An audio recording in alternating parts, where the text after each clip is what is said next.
Dabi ya Kariakoo, moja kati ya mchezo ambao unavutia, moja kati ya mchezo ambao umeliteka soka la Tanzania, lakini pia moja kati ya mchezo ambao umeliteka soka la Afrika. Weekend iliyopita tumetoka kushuhudia mchezo wa dabi ya Kariakoo ambao ulichezwa kule visiwani Zanzibar. Dar es Salaam Young Africans alikuwa anamkaribisha Simba Sports Club na mchezo huo ukatamatika kwa sare ya bila kufungana, na kilichozua gumzo ni golikipa Djigui Diarra kuibuka kuwa mchezaji bora wa mchezo. Tafsiri ya watu wengi wanaamini endapo golikipa akiibuka kuwa mchezaji bora wa mchezo, basi amefanya kazi kubwa ya kuyazuia mashambulizi. Lakini tunaizungumza Yanga ambayo ilikuwa inatoa wachezaji bora washambuliaji, wachezaji bora viungo washambuliaji na wachezaji wengine, lakini kwenye mchezo wa dabi mchezaji bora wa mchezo huo aliibuka kuwa ni Djigui Diarra. Ilikuwaje mpaka Yanga ikashindwa kumtoa mchezaji bora tofauti na namba ya golikipa, au ilikuwaje mpaka Yanga akaonekana dhaifu na mwisho wa siku golikipa akawa ni Djigui Diarra? Niko hapa William Benedict kwa ajili ya kukupa ufafanuzi kwa ndani kuhusiana na mchezo wa Dar es Salaam Africans dhidi ya Simba Sport Club. Siku kadhaa nyuma niliongea ubora wa hizi timu zote mbili, na moja kitu ambacho niligusia ni ubora wa Simba pembeni mwa kiwanja, uwepo mawinga ambao wanaweza kuwin ukiwa na mpinzani, hasa kwenye zile 1v1. Na hii video iliweza kuzungumzia content. Kila timu duniani ina ubora lakini pia ina madhaifu, na kupata muda wa kuitazama mara kwa mara inakupa wasaa sahihi wa kujua ni sehemu gani ya wewe kuboresha kwa ajili ya kuweza kuishinda hiyo timu ambayo wengi wanaamini ni bora. Moja kati ya ubora wa Yanga ni kukitawala kiungo chao, hasa wakiwa wanashambulia. Mfano, kiungo kinaweza kuwa na Mudathir Yahya, Duke Abuya, Damaro, ila wakiwa kwenye umiliki wa mpira, Maxi, Okello wote wanajumuika ndani. Maana yake kunakuwa na idadi ya wachezaji watano ndani ya kiungo. Hii ngumu sana kuwin kama utazuia na 4-4-2. Na ndio maana kuna baadhi ya timu zikiwa zinacheza na Yanga zinashuka zaidi na kutengeneza muundo wa 5-4-1 au 5-3-2. Lengo ni nini? Ni kuziba ile half space ambayo hawa viungo wa Dar es Salaam Africans au mawinga wa Yanga ambao wanakuwa wameingia kwenye kutengeneza ule muundo wa kuongeza idadi kubwa ya viungo. Muundo wa Simba kwanza haukuwa na namba 9 asilia. Hapa tayari unapata ugumu wa walinzi wa Yanga. Ni nani atafanya mikimbio kwenye eneo la namba 9 na nani atashuka kwenye kiungo kufanya link up?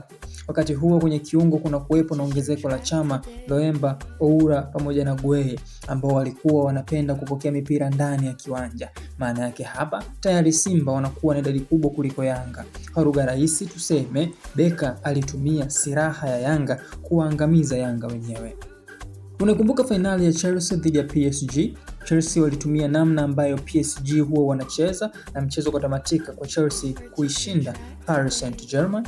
Basi tuendelee na mechi ya Yanga dhidi ya Simba. Nilikuwa najaribu kukukumbusha namna ambavyo kocha ana uwezo wa kumsoma mpinzani wake na kutumia ubora wake kwa ajili ya kumhadhibu kupitia huo ubora wake. Simba walikuja na muundo tofauti sana ambavyo tumewazoea. Game nyingi hapo nyuma walikuwa wamebase sana kwenye 4-1-4-1, muundo ambao unacheza na kiungo mmoja mkabaji, na hapa mara nyingi alikuwa anatumika Kagoma kama single pivot. Maana yake unakuwa na wachezaji watano kwenye eneo la kushambulia, pia ukiongeza mapana ya uwanja kutoka kwa walinzi unakuwa na idadi kubwa ya wachezaji. Ila kwenye mechi ya Yanga kocha Beka akarudi tofauti kidogo. Kante na Kagoma ndio walikuwa na jukumu la kuilinda au kukilinda kile kiungo cha Simba, na ukishaona aina hii ya kikosi, maana yake ni kwamba utakuwa na uhuru mkubwa sana kwa walinzi wa pembeni kushambulia muda wote, kwa sababu tayari kwenye kiungo kuna wachezaji wawili, na ukishaona umecheza kwenye double pivot, maana yake rest defense au muundo wa timu ya Simba ikiwa inashambulia, maana yake wanakuwa na mabeki wawili ambao ni mabeki katikati, lakini pia wanakuwa na viungo wawili kama ambavyo nilielezea pia kwenye video ambayo ilipita. Muundo huu maana yake unaweza kukabiliana na Yanga ambao kwa bahati mbaya walikuwa wameacha mchezaji mmoja mbele ambaye ni Depu, ambaye mara kadhaa alitaka kupambana na wachezaji 3 hadi 4 wa Simba, na ndio maana ilikuwa rahisi sana kwa Simba kuzuia counter attack za Dar es Salaam Africans. Baada ya kuiseti hivyo Simba, kocha Beka akaamua sasa kutumia ubora wa timu yake kupitia pembeni mwa kiwanja. Kwa kuwa Yanga walikuwa sana nyuma muda wao mwingi, maana yake hawataruhusu 1v1 pembeni mwa kiwanja, ila kumshusha namba 9 Kivuli kwenye eneo la kiungo, maana yake lazima mchezaji mmoja ataenda kumzuia, na kitendo cha kwenda kumzuia kama ni Loembo upande wa kushoto, basi Zimbwe atabaki na Gueye 1v1, na ndio kitu ambacho kocha Beka alikuwa anakitaka ili kuzalisha uhatari kutokana na ubora wa wachezaji wa Simba pembeni mwa kiwanja. Wanasema siku zote chenye ubora hakikosi madhaifu, na hapa nataka nikupitishe kwenye moja kati ya madhaifu ya muundo wa kupress wa Simba Sport Club. Simba hawakutaka kabisa Yanga wafanikishe kupitisha mpira, hasa mpira uende kwa Damaro apokee mpira akiwa amelitazama goli la Simba, na kuzuia hivyo lazima utume wachezaji wengi kwenye press au kwenda kupress, na hapa ndio shimo lilipoanza kutokea kwa Simba.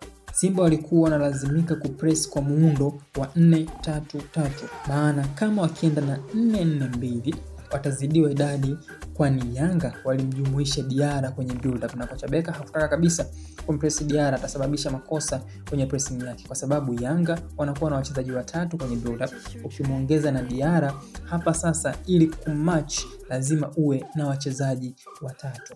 Kwa lugha rahisi, Kivuli kwa Dickson Jobu au Mwamnyeto baada ya kuingia Baka, lakini pia nani anaenda kuizuia pasi ya Diara katikati mwa kiwanja. Ukishatazama hivi vivuli vitatu tayari unagundua kwamba kulikuwa kuna press ya wachezaji watatu. Ila tayari muda huo Max yupo kwenye half space nyuma ya Kibabage. Lengo ni kumpini Kibabage asisogee mbele. Kama ataenda kuweka pressure kwa Mwenda, atamwacha Max na Rushaine kwenye 1v1, na huwezi kujua kwenye situation kama hiyo. Sasa ili kuzuia hilo, Kibabage alilazimika kubaki chini ili kumzuia winga wa Yanga ambaye atakuwa kwenye half space, na hapo tunampata Mwenda akiwa huru, na alipata nafasi kubwa, alikuwa na uhuru wa kufanya mikimbio kusogea mbele, lakini bahati mbaya ndio tunasema kwamba quality kuna muda inakuja kuamua. Labda kama angekuwepo mtu kama ya Okwasi angeweza kuitumia hiyo nafasi ambayo beki wa Simba alikuwa anaiacha, na ni moja kati ya kitu ambacho naweza kukistadi kwenye mchezo kutokana na pressing ya Simba ilikuwa inatengeneza uhuru mkubwa sana Mwenda, lakini ndio hivyo hakuweza kufanikisha lolote lile kutokana na ile space ambayo waliweza kuachia. Simba vingine vyote walifanya kila kitu kwa usahihi, kuanzia kujenga mashambulizi yao, tutakubaliana walifanya kwa usahihi, kwa sababu pia pressing ya Dar es Salaam Africans haikuwa juu, kwa hiyo walikuwa wanapata muda mzuri sana wa kutengeneza mashambulizi taratibu bila kuwa na haraka yoyote. Lakini pia Simba walikuwa timamu kwenye kumiliki mpira na ku retain possession. Kama wakipoteza mpira wanatumia muda mfupi sana kurudisha mpira na kuendelea kujaribu kutengeneza majaribio. Hapo nazungumzia masuala mazima ya turnovers, lakini pia kufanya zile counter attack, lakini ndio hivyo hakukuwa na matokeo mazuri zaidi, kwa sababu goli sare ni matokeo mazuri, lakini kama wangeshinda naamini yangekuwa ni matokeo mazuri zaidi. Mimi nichukue nafasi hii tu kuwapongeza Simba Sports Club, kwa maana kwenye video ambayo ilipita, kama utaweza kupata nafasi unaweza kupita kwenye account yangu hapo kaitazama, nilizungumza kipi ambacho kimeimprove kwa Simba Sport Club. Nikasema Simba wameimprove hasa wakiwa hawana mpira, muundo wao ile rest defense yao imeimprove na umetuonyesha kwenye mchezo husika, lakini pia mbali na hapo wameimprove kwenye fitness ya wachezaji, pia tumeweza kukiona kwenye mechi hiyo. Swali ambalo linabaki ni kwamba je, kocha Pedro anaikwamisha Yanga? Unaweza kutuma maoni yako au kuweka maoni yako hapo, katuambia, ukatueleza wewe ambacho nini umejifunza kutokana na mchezo wa Yanga dhidi ya Simba, lakini pia unadhani kocha Pedro anaikwamisha Yanga?